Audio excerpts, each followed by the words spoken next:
There is a subtle transition that occurs when you glance at your phone and recognize there is nobody you truly wish to call. It is not because people are absent, but because the resonance feels missing. This epiphany does not arrive with immediate sorrow. Instead, it carries a curious neutrality. You navigate through apps, you hesitate, you set the device aside, and in place of loneliness, a different sensation emerges. A realization that connecting requires more vitality than you are prepared to trade. Admitting that feels uneasy because the prevailing narrative insists that individuals without a vast social network must be deficient in some way. It suggests a lack of social grace, warmth, or initiative, yet that explanation fails to capture the reality. You do not struggle to comprehend others. If anything, your perception is too acute. You detect shifts in cadence that others overlook. You sense friction before a single word is uttered. You can tell when a person is physically present but mentally elsewhere. That heightened awareness does not spark a hunger for more interaction. It cultivates a deep selectivity. This discernment brings forth its own inquiries. Why do casual exchanges feel so draining so rapidly? Why does idle chatter feel more burdensome than stillness? Why does being in a crowd occasionally feel more isolating than being by yourself? You recognize how simple it would be to reach out, and how intentionally you choose not to. It is not a dislike of humanity, but rather that engagement now demands a level of energy you no longer provide by default. You have attempted to force it in the past. You attended the events. You paid attention. You laughed at the appropriate cues. Afterward, however, you felt strangely hollow, not wounded or dismissed, merely evaporated. Consequently, you learned to coexist with your own company instead. That decision brought both a sense of relief and a measure of judgment from the world and from within. You hear the internal interrogation, am I withdrawing? Am I avoiding life? Is this sustainable? The irony is that you do not feel detached from the human experience. You feel detached from the clamor. You observe how friendships often carry unwritten obligations, instant responses, emotional labor, and a constant presence. These requirements are never documented, but they are heavy, and you feel them so intensely that you sometimes retreat before anyone even asks for more. That pulling away is not rooted in fear, it is rooted in foresight. You have discovered what happens when you disregard your internal boundaries. You have seen how quickly intimacy can transform into a debt.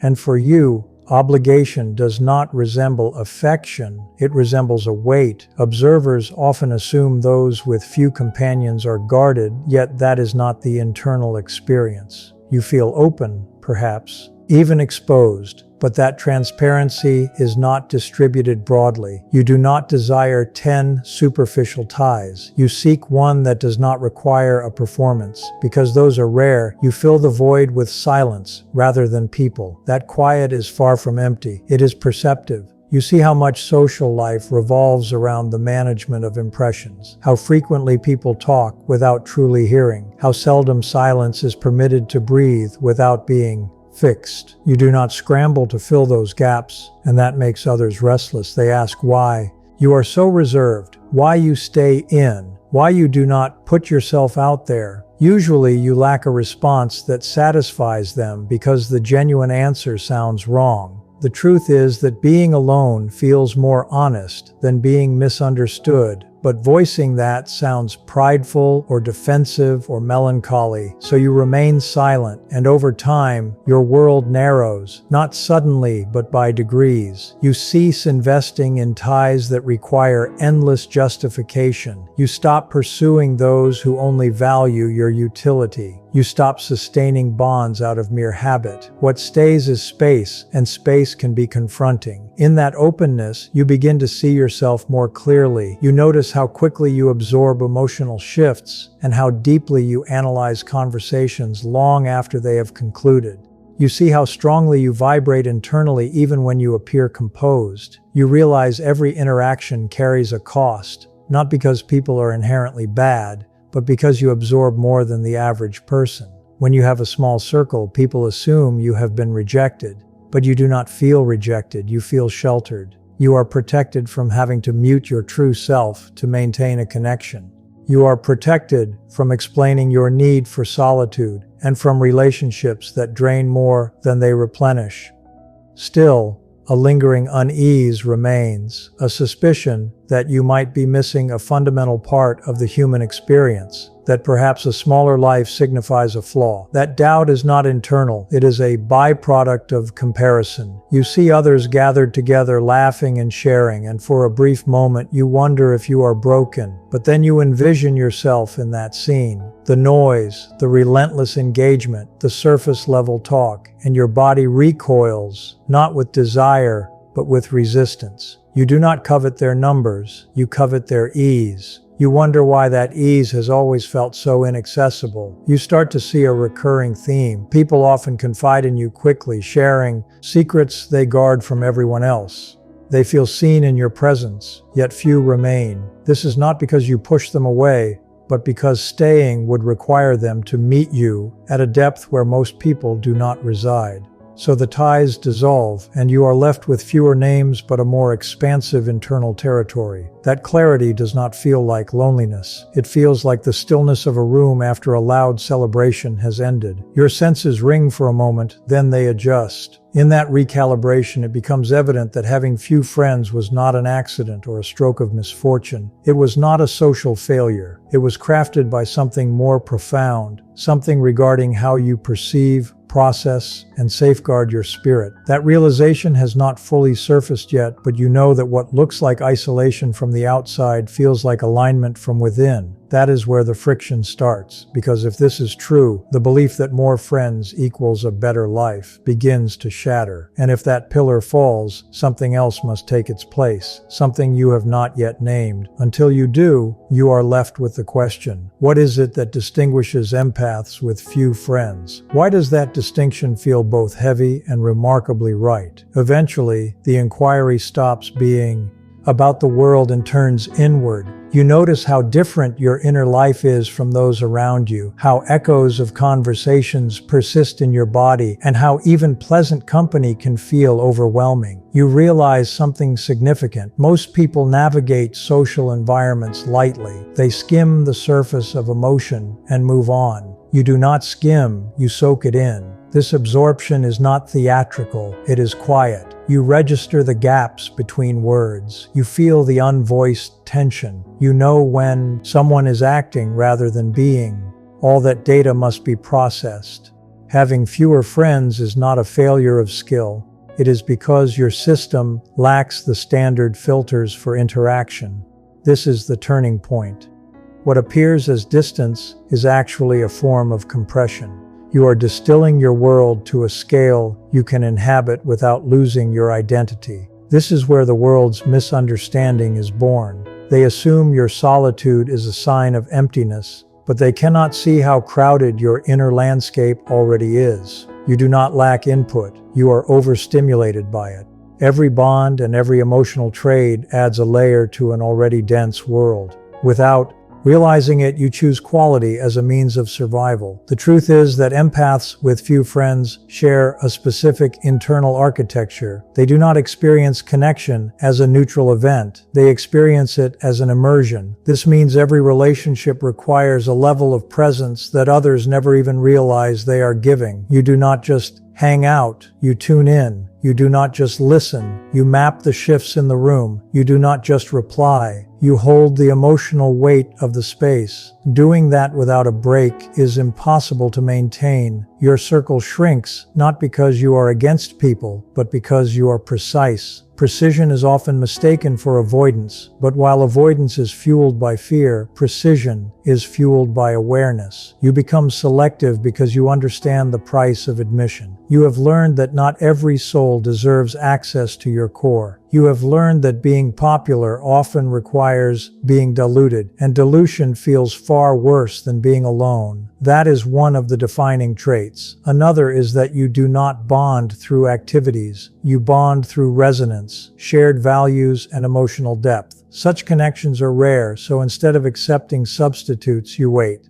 That waiting looks like reclusion, but it feels like integrity. You would prefer to be alone than to be unseen in a crowd. You are also unusually comfortable with your own thoughts, having learned to process things internally rather than seeking constant external validation. You do not need a chorus of voices to feel real. Furthermore, you sense when a relationship is transactional or when presence is tied to your usefulness. Those dynamics are more exhausting than any argument. You move away before resentment takes root, not with drama, but by simply stopping the effort. Others see disinterest. You see discernment. You do not mistake proximity for connection. You know being close to someone does not mean being understood. You have felt the deepest loneliness in crowded rooms, so you stop chasing presence and start waiting for alignment. Finally, you do not anchor your identity in social status. You measure your success by how much of yourself remains intact after an encounter. Most encounters cost too much, so you opt out selectively. If you suddenly had a massive social circle, you would either have to stop feeling so much or stop listening to your intuition. You already know that ignoring yourself leads to a quiet disappearance, so you accept the smaller circle and the longer pauses. Not because you hate the world, but because this way you do not have to abandon yourself to belong to it. It is not a defect, it is a configuration. If you feel seen by this, let it settle. The question is not why your circle is small, the question is what would you have to sacrifice to make it larger? You may find that what looks like solitude is actually a profound form of restraint, and chosen restraint is one of the rarest types of strength there is. Observe that truth and notice how little explanation it actually requires. In that continued silence, a new layer of understanding begins to unfold.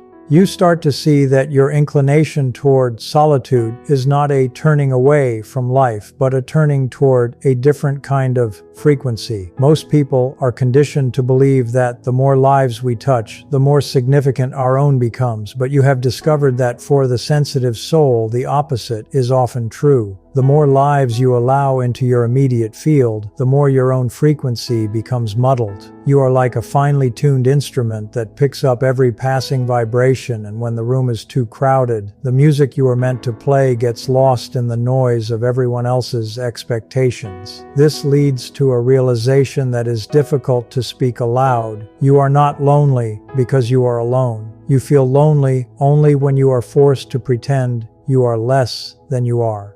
You begin to recognize that your few friendships are not based on convenience or shared history, but on a rare form of psychological safety. These are the people who do not require you to turn on your social persona. With them, you can exist in a state of rest. But because these people are so infrequent, you spend long stretches of time in the interim, waiting in the quiet. This period of waiting is where the world judges you most harshly, labeling it as a slump or a withdrawal. Yet for you, it is a period of incubation. It is where you reclaim the parts of yourself that were scattered during your last encounter with the world. You are gathering your energy back into a single point, refusing to let it be fractured by the casual demands of a social calendar. This leads to the final, most transformative shift in your perspective. You stop viewing your small circle as a limitation and start seeing it as a sanctuary. You realize that your capacity for depth is a finite resource, one that must be managed with extreme care. If you give that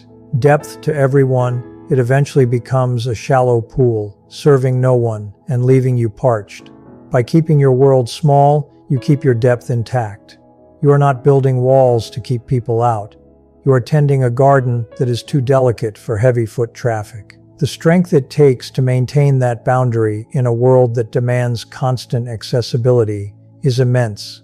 You are choosing the path of the essential over the path of the many, and in that choice, you finally find a peace that no amount of social validation could ever provide. You are finally home, even if the only person there to greet you is yourself. As you dwell within this realization, you start to notice the weight of the invisible labor you have carried for years. You begin to understand that your social battery isn't just a measure of energy, but a measure of integrity. Every time you entered a room and felt the collective anxiety, the unsaid grievances, and the hidden agendas of others, you weren't just observing them, you were hosting them. When you have no friends or very few, it is often because you have reached a point where you refuse to be a landfill for the emotional debris of others. You have stopped being the unofficial therapist, the silent witness, and the emotional anchor for people who only reach out when their own lives feel turbulent. This shift isn't an act of cruelty, it is an act of reclamation. You notice how your standards for connection have fundamentally altered. You no longer look for people who are merely nice or fun. You look for those who possess the same internal stillness that you have worked so hard to cultivate. You look for people who understand that silence is a form of communication, not an awkward gap to be filled with nervous laughter. Because these individuals are so few and far away, you accept the intervals of total solitude as a necessary trade-off. You see that the empty spaces in your calendar are actually filled with the presence of your own thoughts, your own creativity, and your own healing. You are no longer terrified of the weekend with no plans. You are protective of it. Eventually, the pressure to fix your social life begins to dissolve entirely. You stop apologizing for not being out there and start honoring the fact that you are in here. You realize that the empath's journey isn't about learning how to fit into a loud, crowded world. It's about having the courage to build a quiet one that actually fits you. This is the ultimate form of self-loyalty. You are standing at the center of a life that is small by design but vast in its sincerity. You see that your worth is not a collective tally of likes or invitations, but the quality of the peace you feel when you finally close your door at night. It is the realization that being whole and alone is infinitely better than being fractured and surrounded. You have finally stopped looking for a place to belong and realized that you are the place. This evolution brings you to a point of profound clarity regarding the nature of influence. You begin to grasp that your presence, while perhaps less frequent, has become significantly more potent. In the past, you scattered your energy across dozens of interactions, leaving you spread thin and easily forgotten. Now, because you are so deliberate, the moments you do choose to engage carry a weight that others can feel. You have transitioned from being a mirror that reflects everyone's needs to being a compass that points toward truth. This shift often confuses those who knew the older version of you,